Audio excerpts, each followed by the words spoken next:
Hello everyone, in the Chopstick Friends, we have a very, very special section. We have an opportunity to meet with three beautiful, powerful ladies who love Vietnam, coming to Vietnam, stay in Vietnam, working in Vietnam. And we would have an opportunity to discuss with them, getting their insight, listening to their story about one particular topic that not always given to women. I mean, in some world's definition or some world's book. That's innovation. We live in the technology-driven AI world, and everybody talk about creativity, innovation, and there's some part who saying that it's mainly for people who's working on art or engineering technology. Do female leaders need the innovation mindset? What they think about changes, and what would they lead the changes with innovation? We would like to hear that from our guest today. So I would like to ask you first, Natalie. You lead the big team, small team, innovative teams, working on a very challenging, solving challenging problem.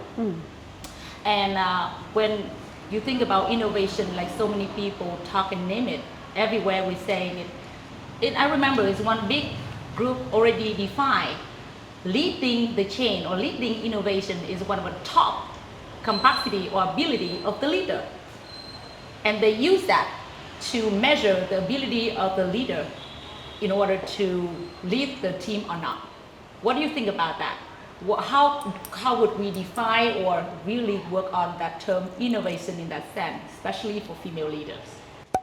Well, I think female leaders have, first of all, a great intuitive sense of just what's needed in the world, in their homes, in their lives. So actually, I think that will come really quite naturally to women who have, as I say, that capacity. Innovation for me, and in the workplace that I see, is simply about thinking creatively, thinking different, challenging norms, making mistakes, and from there we often see new initiatives grow and blossom. I think it's to get the best of out of innovation, and I'll leave it to the experts to talk soon about technology, but to get the best out of innovation as a mindset, I think is driving a culture that supports that, that's not steeped in one size fits all, that's not steeped in we've got this approach and we'll set and forget for the next couple of years. It's recognising, and this is what we seek to do with all of the leadership teams we work with, is take a macro view first, what is happening in and around our world, and then come down to an organisational level, what is happening in our company, what is happening for our people, how are their worlds changing? And in understanding some of those more macro points, we can then come into a more micro perspective of our own company about what is needed. But when the world is changing as rapidly as it is, when lifestyles are changing as rapidly as they are, it would be remiss of somebody not to embrace the concept of innovation. And there are multiple tools to do that, as well as mindset. But as I say, I'll leave the experts to talk on that soon. But then, which means that you believe that innovation will put in the way that we learn from the past. We learn from what we did, maybe what we did in the same manner or what we used to do. And if we just adjust a little bit, we change a little bit, it's already a new thing. Can we call that innovation? And in leadership, in governance, any small changes like that, considering innovation? Well, absolutely. I mean, you talk about the past. I mean, we've been through revolutions before. Yes. We've been through, cultural and industrial revolutions in the history of the world before. And actually, the history tells us that it was those great leaders that embraced what was happening, what was changing in the world, that led to innovations, modern day innovations that we have now. You can look at Henry Ford and the car as one example. But there are multiple times in the world where we are going through various iterations and various cycles. So this has been done before. Not in this way. It is up to the current generation, and indeed the future generations, to actually feel, understand and sense what the change that is presenting us with now, so that this is our own version of innovation in the world in which we operate. Yes. So yes, lots to be learnt from the past, lots to be learnt from where we are right now, but another great opportunity is learning from children and students. They are forging their way ahead at rapid speed. They are learning really unique tools that I certainly didn't learn at school in terms of soft skills, in terms of communication, and they are absolutely hands-on engaged in projects and research that are driving innovation. So to know that they are coming through, that generation is already of a mindset, they're not learning it, they know it, they are already intuitively feeling it. That's what the workforce has got to come, and I think that's incredibly optimistic and exciting. That's wonderful. That's wonderful. So with that, I think that we would have the last very small question, but I think with driving, you just need to name one. I think it would be good quality. Maybe many people would talk about it, but quality for a female leader to drive changes and innovation. Is that some particular quality? And I would like others would also answer that question as well, because we talk in so many keywords. Women empowerment, women leadership. I mean, there's so many quality right now when people talk about one particular person who can drive changes, big or small changes. So if you can name one very important or the most important quality in your mind about driving changes in your organization, what would you prefer? I would use the word confidence. Confidence. I would absolutely, if I can make this a personal response, I would use the confidence that I know I have in my own family and in my own world to balance and to challenge and to change.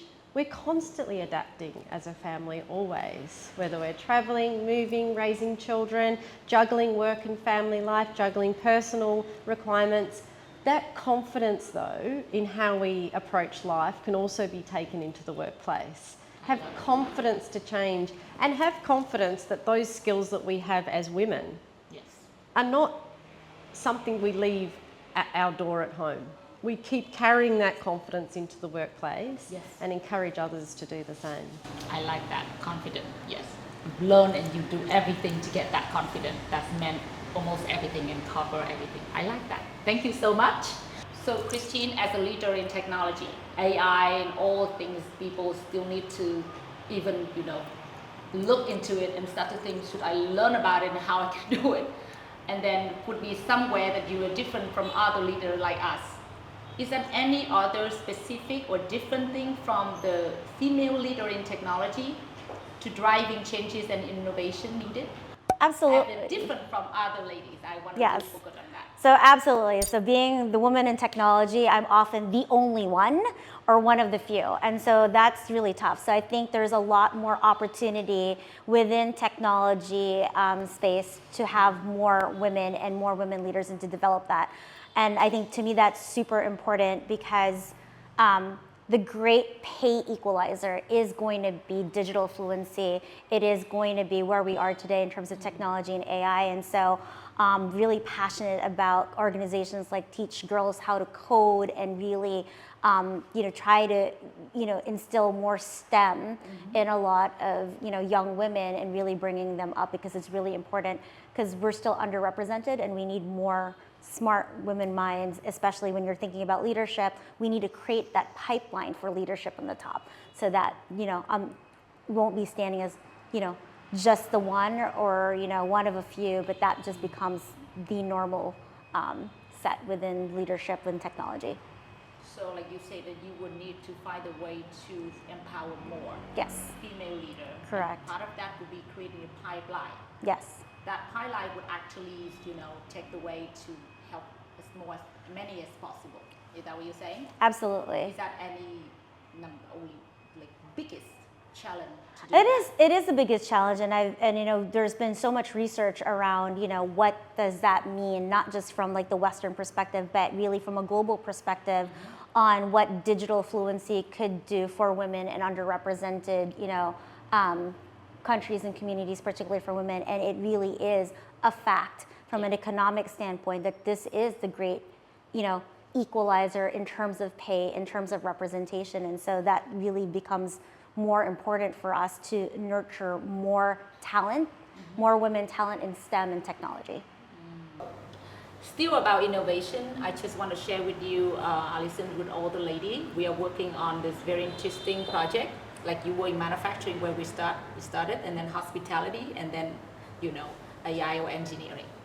The big gap between the school and the market is that what the student learn from the school and get to the work. We calling it the school to market program, and we're working on few provinces right now, about 20 school and companies.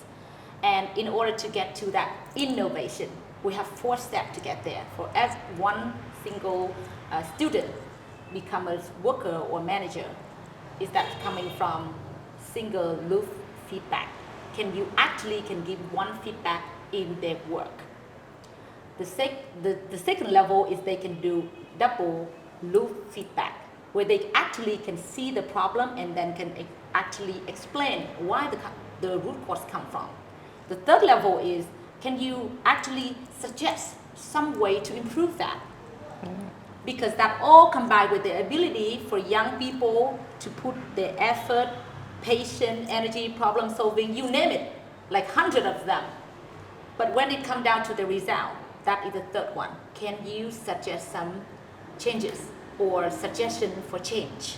And the last one is actually when you can suggest changes, would you be able to get buy-in from others? Exactly what you said before.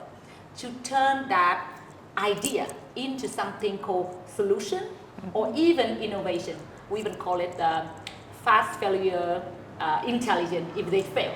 But if it's not fail, then it would be minimum values product, a viable product would be testing on some user. So the road going to innovation truly need to go through at least 4 or 3 steps like that. And we only not working on student to worker, but also from job to career with senior. What do you think about that? Is that truly the way to get to innovation? Yeah, I think so. So, let's say, of course, as an employer, okay, we do see a gap from, young talent. So definitely they're very well equipped in terms of mathematics, science, engineering. But then we do see a gap.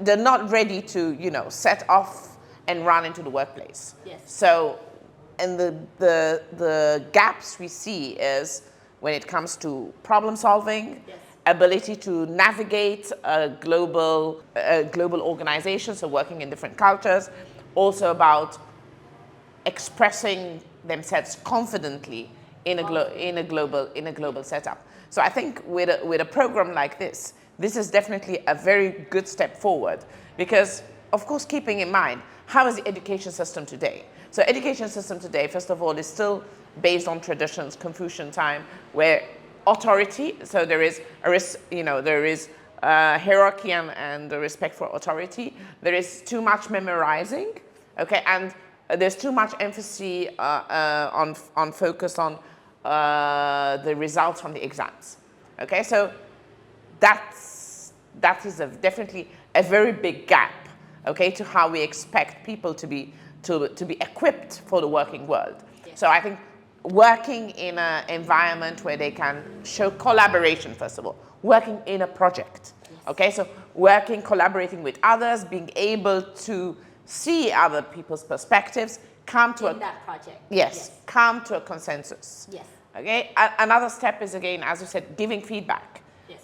So usually I think in the past, in the classes, maybe students are not really accustomed to this. So definitely working in this kind of environment will support them and will, get them more equipped. Step by step, they will be confident with Yes. the new idea. Yeah.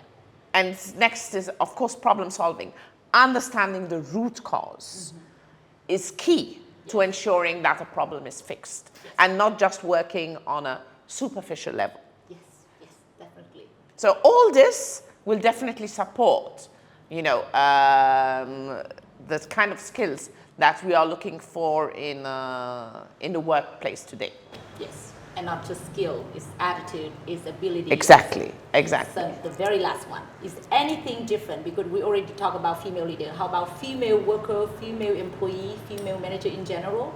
With that kind of step level, you think that would be, is one of the way to present? Do they need any specific different skill set or anything from the males?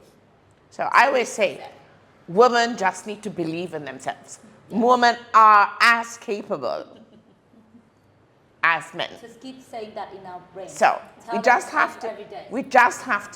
They have to believe in themselves. So I'm lucky to actually have quite a balanced workforce, I must say. So female presence is quite big in the leadership team, and I can say so. I always say the women in Vietnam, they're really the backbone of society. They are superwomen, so they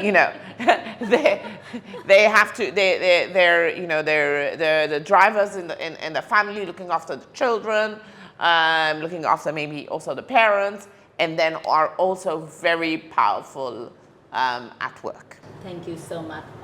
We feel very proud, even humbly, a way to receive that. So in the end, I think that we have come here today is a wonderful conversation. Thank you so much for your time. Anything that you contribute, so it's not just a conversation. Is there anybody listening to us they can learn from? They can apply to their work, and that is the most important thing for this series. And I hope that every one of us keep thinking about the chopstick philosophy. Whenever is really happening would be in your work. We would love to hear more about your story, to fill the gap with strategy and execution. Every single time we're meeting again, we will hear new story and more inspiring story from you all. So I would like to wish you all the best for your work and for your journeys. Anything in your life, especially associated with Vietnam, please let us know, and would be possible to have your Vietnamese or your story in Vietnam's feature with us. Thank you. Thank you very much. Thank you. So much.